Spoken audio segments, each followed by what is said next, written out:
should be dictated by the law.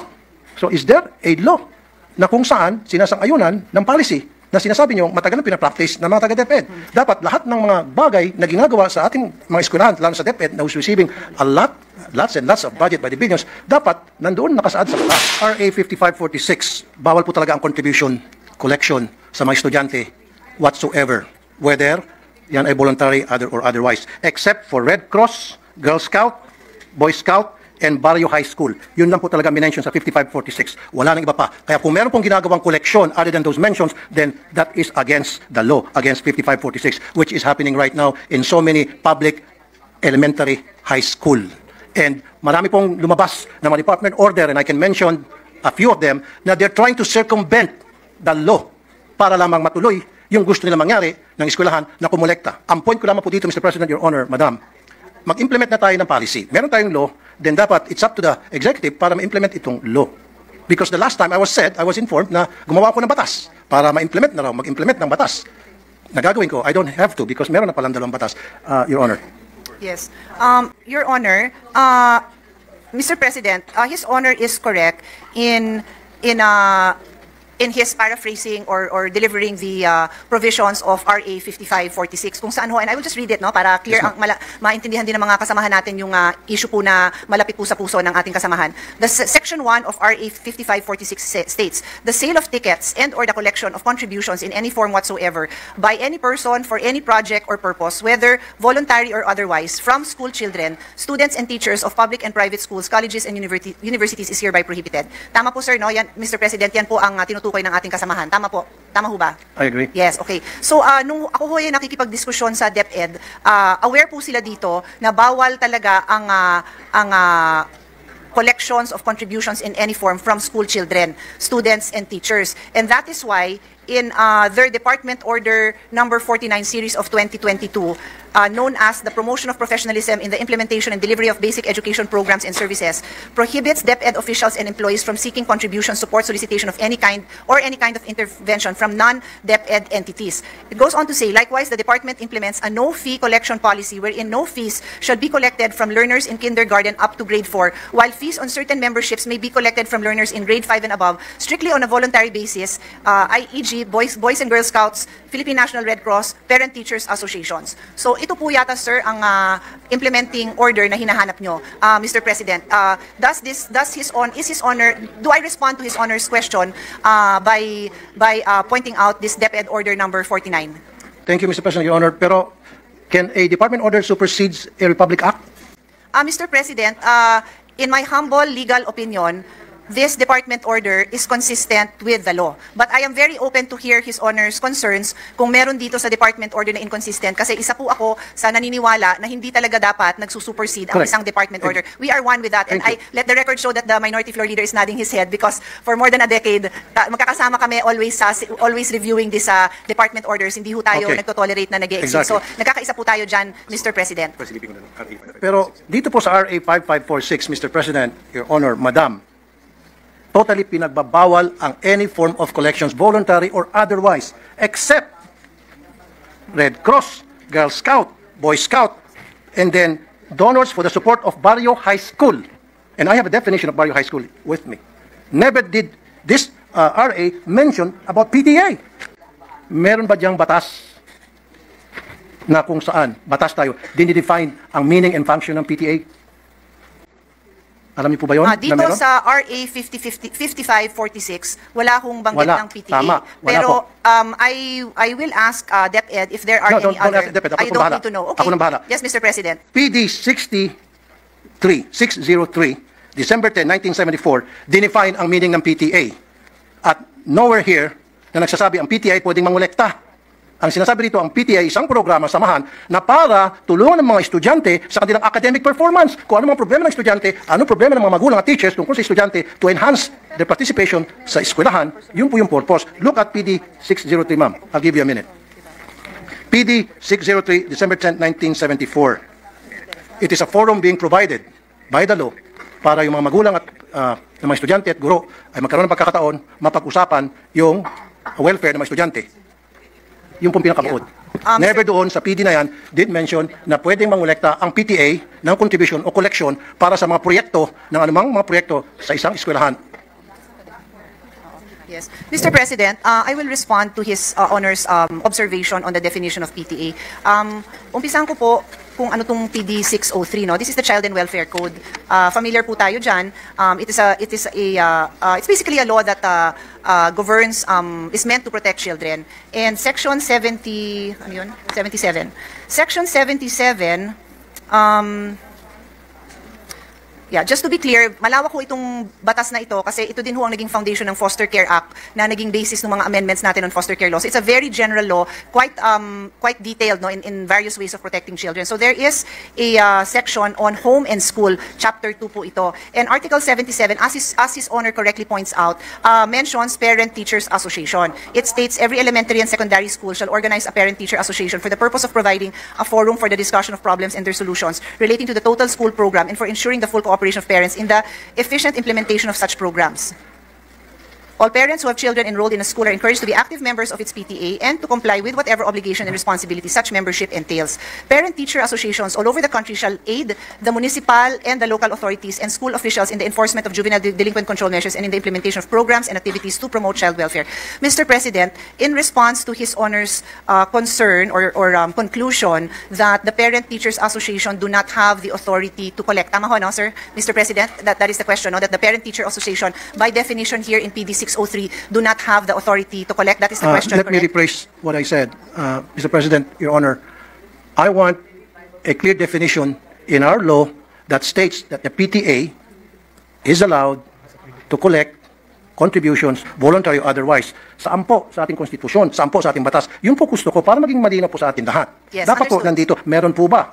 In fact, ang nakita ko naman po, definition ng PTA, which is, sabi mo, very vague, general, is PD 603, pinakamalapit. However, dito sa PD 603, hindi po sinasabi na ang PTA ay binuo para mangulekta sa mga estudyante ang mga eskwelahan. Mr. President, Your Honor, Madam.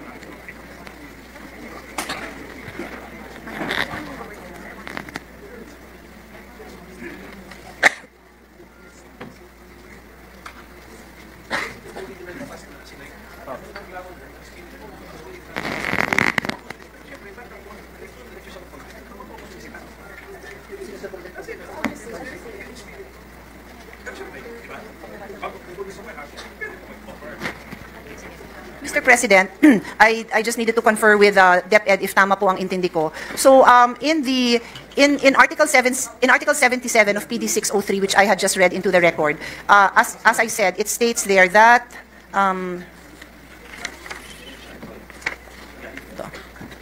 that every elementary school shall organize ito nga hong PTA relating to the total school program to ensure full cooperation of parents in the efficient implementation of such programs to address. They are meant to create a forum to address the problems and the solutions. So the practice of Deped has been to allow the PTA to follow the mandate of Article 77, and if they need to raise funds to be able to address these problems and solutions, including the implementation of the programs, then they are governed by their own guidelines in implementing those I'm programs, sorry, Mr. including President. tapusin ko lang po, Sige po. including yung fundraising. Yan po ang naging practice ng DepEd since 1969 po. Practice is different from what the law says. Yes, you can practice anything you want. Pwede mag-practice ang DepEd. Lahat ng klaseng practice na gusto nila. Pero dapat nandoon sa batas. Pero kung wala sa batas yan, then yung practice na yun ay labag sa batas. There is actually, Mr. President, no prohibition. Sinabi mo kasi, Madam, fundraising. So pwede mag-fundraising ang DepEd. It's been a practice to the DepEd, magkakaroon silang fundraising under PD 603. Pero, Mr. President, Your Honor, sa PD 603, wala talaga ako makita rito, kahit na letter by letter, tinitingnan ko, wala talaga nagsabi rito na pwede mag-fundraising, na pwedeng humingi ng kontribusyon, humingi ng tinatawag na voluntary contribution. Wala talaga. So it seems to me na yung DepEd ay gumagawa-gawa ng sarili nila ng guidelines sa isang batas. Gumagawa sila ng sarili ng IRR. Mr. President, I'll go back to what the Republic Act states. It prohibits collection and contribution from students. And so the policy of DepEd has been to allow the PTAs to follow their own guidelines wherein contributions among the parents are allowed. So to be clear, just to be clear, Mr. President, importante po na maliwanag yung pagsagot ko sa napakamahalagang tanong ng ating kasamahan. Bawal talaga ang pagkolekta sa estudyante, and that is being honored by Deped. In other words, hindi pwedeng maglabas ang Deped, ang principal, ang teacher ng request or request for contribution na ibinibigay sa estudyante. Bawal po talaga yun. Bawal. So kung bawal po, bakit po correct. nangungulekta pa rin sila sa mga estudyante, especially po sa mga Mr. hirap? President, I would like to clarify, never po sila nangungulekta sa estudyante. Wala po silang collection sa estudyante. Ang meron, so that we can identify the issue. I beg to disagree, ma'am. Ito po, lahat naman nagsumbong sa akin. Sir, the issue, I don't These are the list of parents na nagsumbong sa akin, iba't ibang eskwelahan sa buong Pilipinas, na kung saan sila po ay sapilitang kinukolektahan ng mga electric fan at kung ano pang mga gamit sa eskwelahan na meron man pong budget sa MOE ang Deped for those things. Yes. Mr. President, first of all, may I request that that list is submitted I'll be so more than that happy to we give it can to you. give it to DepEd kasi I believe they have committed in the hearing pa lang na any violation po, iimbestigahan naman po nila. They made that commitment po. The only item left for the discussion on the floor right now is yung authority mismo ng PTA. So any direct contribution o collection sa estudyante, talaga hong iimbestigahan nila. So tama, ang pagkaintindi ko, Mr. President, sa issue is, so si PTA ba pwedeng mangulekta? And ang sinasabi po sa atin ng DepEd, the policy since 1969 has been to recognize the PTA's authority to decide among themselves. They have their own rules, they have their own guidelines to do their fundraising, that is a generic term that I'm using, among the parents. Hindi to sa bata, hindi apektado yung pagpasok ng bata, hindi apektado ang grade ng bata. Bakit ginagawa ng parents yun? Kasi kulang ang pondo. Yung sinabi ng ating kasamahan na nasa MOOE yan, meron yan pambili ng electric fan, idagdag ko na rin doon, ano yung mga kakulangan, di ba? Yung pagpaganda ng garden, driveway, entrance, kung ano pa man. Lahat naman po yan nilalagyan ng MOOE. Pero if I may call the attention of our chairman, talaga naman wala na tayo, nagbibigay tayo ng maraming pondo, but hindi talaga nakukumpleto, no? In fact, ako na magsasabi, because baka may magtanong, yung mga repairs, no? Pagpalagay mo ng may electric fan dun sa loob ng classroom, o di kaya yung picture na pinakita ni Senator Bongo, medyo bumagsak yung kisame, lahat po yon falls under repairs of basic facilities. Pero natanggalan po yan ng pondo, na ilipat po sa ibang pondo yan, hindi ho ng Senado. So may mga issue pong ganyan. I think I want to assure our colleague that hanggat makakaya, sinusuportahan ng ating chairman yung ating recommendation to increase the MOOE. So that basic principle, I think everyone in the Senate supports his honor na mapondohan sana ng lahat na yan. So remaining na lang po yan kung ano ho, hanggang saan ang kakayahan ng PTA to among themselves decide to fundraise parent to parent. I cannot add to my answer kasi yan po ang policy. Hindi ko naman ho kayo bobolahin, Mr. President, na iba yung policy. Yan po ang policy na ginagamit po nila. So kung may recommendations, suggestions ang ating kasamahan, this representation is happy to relay at nandito naman ang DepEd para pakinggan ang mga suggestion ng ating kasamahan. Thank you, Mr. President. Thank you, good sponsor, Honorable Congresswoman Pia Cayetano, Senator Pia Cayetano, sorry. Thank you. Pero gusto ko lang pong balikan, Mr. President, Your Honor, yung sinabi mo, it's been a long time practice. Tama? Policy po. Policy, okay, sige. I stand corrected. It's been a long time policy na pinapractice sa DepEd for so many years na ilan sa atin hindi pa pinapanganak dito. Of course, ako pinanganak na ako dyan. Pero dapat, a policy should be dictated by the law. So is there a law na kung saan sinasang-ayunan ng policy na sinasabi nyo matagal na pinapractice ng mga taga-DepEd? Dapat lahat ng mga bagay na ginagawa sa ating mga eskwelahan, lalo sa DepEd, na who's receiving lots and lots of budget by the billions, dapat nandoon nakasaad sa batas. Hindi pwede po silang gagawa-gawa ng sarili ng policy na wala po sa batas. Dapat lahat po ng polisiya nandoon po. Mr. President, may I respond to that statement? Mr. President, as I said, no, kaya ho ako nag-abalang ipaliwanag na ang PD 603 is a very broad law intended to protect the rights of children. Kaya nga po, Child and Youth Welfare Code ang pangalan nito. And there is just one chapter on home and school, which is only 2 articles. So, dito po sa articles na to, at binasa ko naman on record, yung pag-create ho ng PTA, wala na hong detalye yun. The fact, Mr. President, that there is no prohibition, that there is no provision that specifically or expressly prohibits the PTA from engaging in certain acts to pursue their mandate. Yes, there is. Mr. President, if I may just continue, my statement is the fact that there is no provision that expressly prohibits the PTA from pursuing their mandate is in itself an accepted principle that there is no violation. It is a rule of statutory construction that what is not expressly or impliedly prohibited by law may be done. So yan ho ang ating statutory constructions when it comes to prohibited acts. So pag sinabi po natin bawal ito, then we need to produce that law that prohibits it. And so we do have yung dalawang RA na binanggit naman ng ating kasamahan. Meron nga hong RA na nagbabawal. Yes. But that is why I have been repeatedly explaining that since 1969, ang implementation ng ating DepEd dito, they believe that they have been implementing this in the true spirit of the law na nagsasabing bawal mangulekta sa bata. They cannot collect contributions from school children, students, and teachers. Yun ho ang specific wording of the law. Exactly. Sige, pagbigyan ko po, I yield my floor to Mr. President, minority yes, leader. Minority Floor Leader. Thank you, with the permission of my colleagues. The good sponsor mentioned...